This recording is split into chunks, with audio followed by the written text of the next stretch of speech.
Joe and Mike, buildassetsonline.com. Today we're coming at you with 5 reasons why you need to start dropshipping in 2024.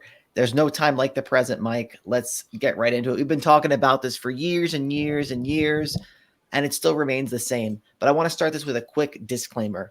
We are talking about high-ticket dropshipping using Google Ads and SEO or search engine optimization.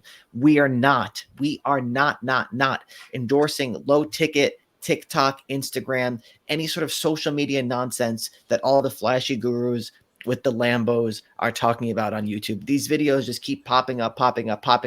Everyone talking about the same thing. No one has any experience, hasn't been dropshipping for, I don't know, the 6-7 years that we have. It's just fluff. It's just fodder. It's just whatever other words you can think of. It's constant. So that's the quick disclaimer. And the truth is that this is one of our stores. We've been doing this business model since 2015, and seen nothing but sustainability and growth over the years for us and for our students. Again, this is just one of our stores. We've sold 5 stores, 6 stores. I don't even know, meaning that we ran the stores, sold them to someone else, and got a 30 to 40x exit, maybe a 25 to 40x exit on our monthly profits for that store. We've done over $1 million in just straight selling the stores. So, and we'll get right into that, Joe, as far as, you know, how long it takes and the advantages of building a high ticket dropshipping store. But you talked about low ticket. Nobody doing low ticket is going to show you results like this. And probably not many people doing high ticket are going to have results that they could show you like this. Actually, literally 7 years of not consistent results, but growing results and transparency of actually being in the trenches with high ticket dropshipping year after year after year, and learning how to make advancements. So this is what we're going to talk about, right? All other businesses require expertise and take way too long. So Joe, I'll let you talk about this niche site and blogging example. Yeah. So this is basically, you may have heard of this. You're writing articles and you're referring people to Amazon products. You're making money with display ads. This is blogging, niche sites, whatever. This is not a business model you want to get into in 2024. The age of AI has made this business model really, really profitable for some. And we'll save that for another episode. We've done several episodes on that. But for the beginner, this is not something you want to get into. You're just going to be a little mouse going into the lion's den, getting crushed. And that's the truth. Actually, you could do this business model, but you need to start with high ticket dropshipping with building a site the way we teach you, because that is really the easiest way to succeed at this business model in 2024. You can't do it the old fashioned way. We've done many episodes on this. Mike, why don't you talk about social media marketing agency? Because this is something that's come up a few times, and this always cracks me up. Does this come up? Who asked about this? People. I've had several students ask about this. I see videos about this, about forming a marketing agency. It's very Right. popular. So I guess before I do that, we're saying all this. We're talking about dropshipping, assuming the person watching this wants to make money online so that they can, have some sort of freedom in their life, whether it is about quitting their job or, some people do want to travel. Some people do want the Lambo. And so we're kind of getting into common ways people would make money online that could actually produce real income. But when you're starting out, how are you going to form a social media marketing agency? What do you know about social media marketing? What do you know about running an agency? What do you know about getting clientele, retaining clientele? There's so many different skills you have to stack up on top of each other in order to make this work in any short amount of time. Versus high ticket dropshipping, you don't need a name already. You don't need, to even know how to build a website that well. You don't know how to generate. You don't need to know how to generate social proof. All you're doing is you're finding a domestic supplier. We're in the U.S., so we'll find a supplier in the U.S. selling an expensive product. So we're going to make hundreds of dollars or thousands of dollars per sale, and we're just running ads for those products. So you don't need to learn how to get somebody to be interested in social media marketing, sell them on something that you're not even prepared to know how to do. You don't have experience doing it. It's like the chicken or the egg problem. Versus such a simple model like high ticket dropshipping, somebody can jump right in and begin learning the skills of building a real business. And that's the important part. You could start from nothing and begin learning these super important skills that may carry over later to something like having an agency. Yeah, I know another one I want to talk. I don't want to talk about this one too much, but YouTube cash cow, where you're basically generating YouTube clips of, I don't know, whatever you could do, like true crime, aliens, like sports things, blah blah blah. It's really, really, really difficult to break in. Again, you have to have real expertise at YouTube to break into this. And again, this is one of those things where you actually have to spend a legitimate amount of money up front before you get any sort of return. You have to get a YouTube channel to 1,000 subscribers and 4,000 pay viewed hours, I think it is.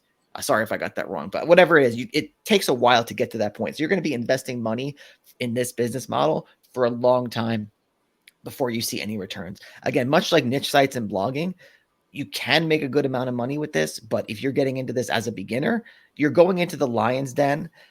Whereas dropshipping, it's more of a growth process. You know, it's not like when you start spending money on it, if you do everything right, you should have some money coming back. It's not like you're putting money. Oh, yes, it's a year and I got my first dollar back. It doesn't work like that. And that's not really what you want to get into as a beginner. You can get into a business model like that once you have some experience and some, a war chest of cash to invest into something. But yeah, you want to do a business model where you start putting in money, you can iterate, get more returns, iterate, get more returns. It's not that just this no money. Okay, I made $1. And going back to this graph, Joe, people, like you talked about, they could sell their dropshipping stores after only running them for a year. You're talking about you do stuff on YouTube or even like Amazon FBA, any of these things that you do, it's going to require an extremely long amount of time before you're even able to like take money out for yourself. Yeah. Versus high ticket dropshipping. We just interviewed someone the other week. He ran his store for like a year and a half, sold it for over $200,000. Yeah. So not only was he cash flowing during his first year, he wound up with something that was actually sellable after only a year. Yeah. So that's super important because when people don't make, enough money or they're not seeing a good return on their time, they get discouraged, they lose momentum, and boom, they're back to the cubicle. And that's what we don't want. We're trying to save people from the cubicle. So here we are. Another reason why people need to start dropshipping is it's the only business model that goes directly to the bottom of the purchase funnel. So what do we mean by this? So, I see another thing I've seen a lot online lately is using Pinterest to generate sales on like Etsy or Zazzle or your own website or some other marketplace. Now, when people are doing stuff like this, Pinterest is a platform where people are searching for ideas. They may be at the top of the funnel here, awareness and interest. They might be searching for like gift ideas for, I don't know, their 5-year-old kid. So they see a bunch of Pinterest pins. They're thinking, they're organizing. And then they reach the point like, oh, okay, for my 5-year-old kid, I want to buy them a swing set. So now they're searching for a swing set. What do?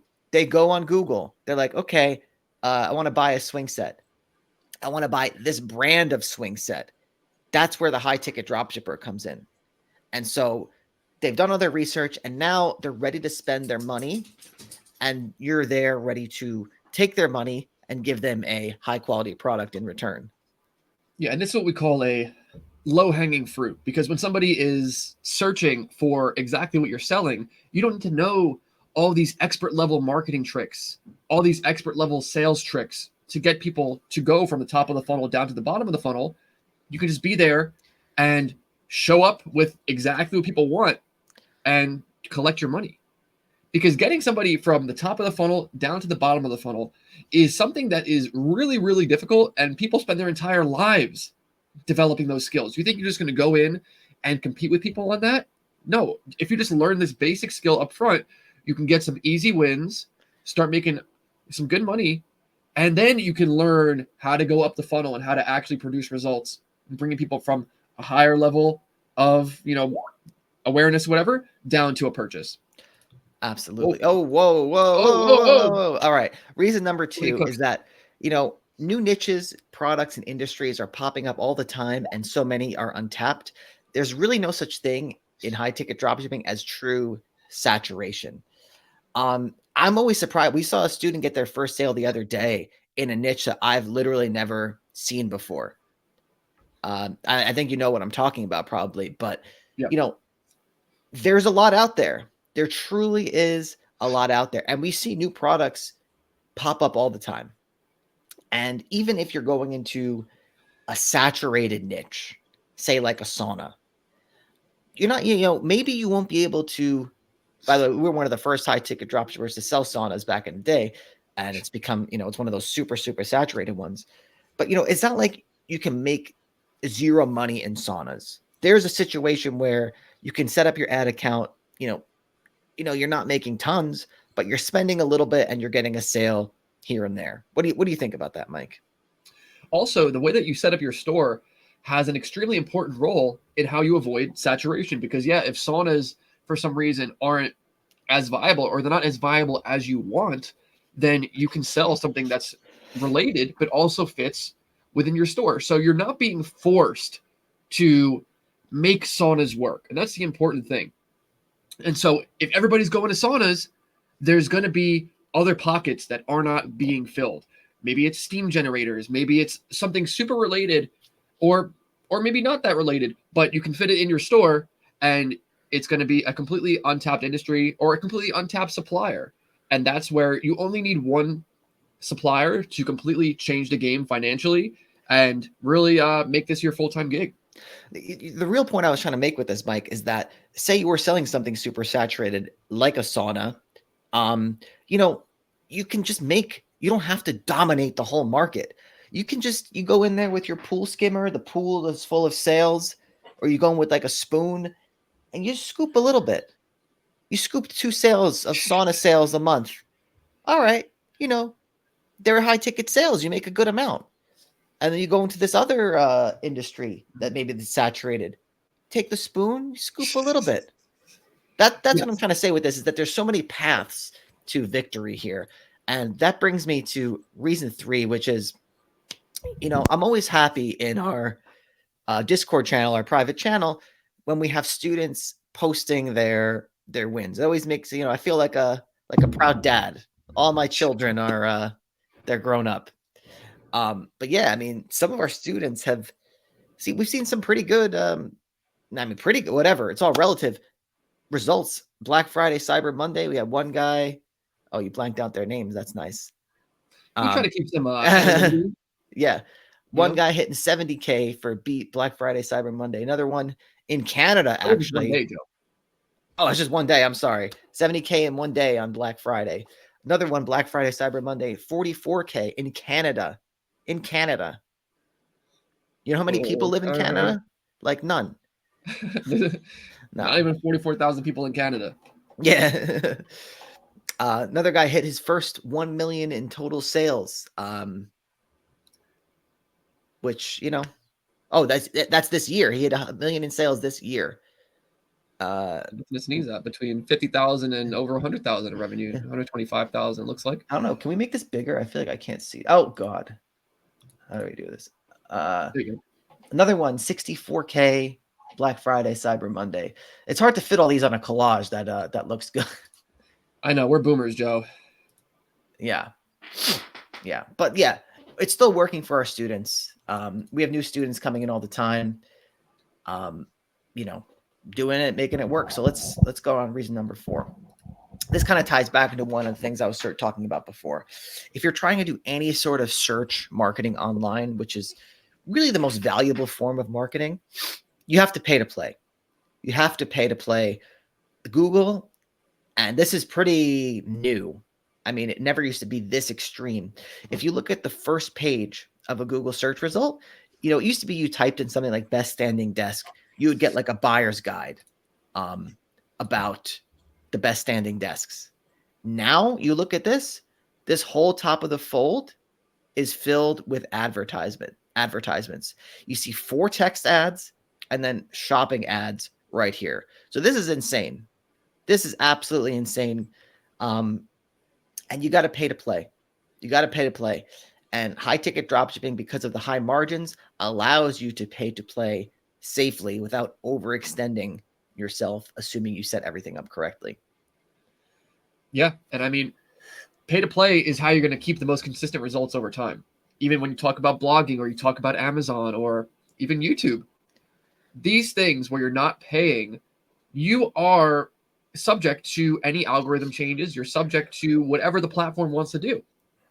And so paying for the result basically ensures consistency year after year. And look, I'm not saying Google ad support is perfect, because they're certainly not, but it's a hell of a lot better than Google search support. Does that even exist? No, can you call and say, why are my rankings down? It doesn't exist. And that's the point, is that, you're a customer, they're not going to treat you perfectly. They're not going to treat you like royalty, but at least you're a customer. At least you can get someone to talk to. And that's a world of difference to just playing with the algorithms. That's what I'm trying to say. When you're doing a blog site, you're doing SEO, you're expecting something for free.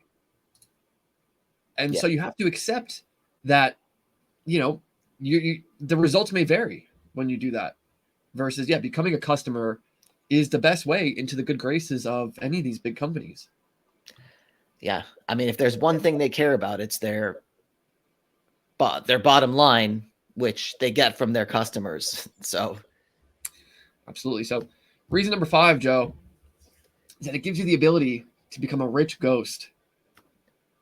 The only business model that gives you all of these things: anonymity, low startup cost, a real brand. People are going to be searching for your brand, searching for your store, and a sellable asset.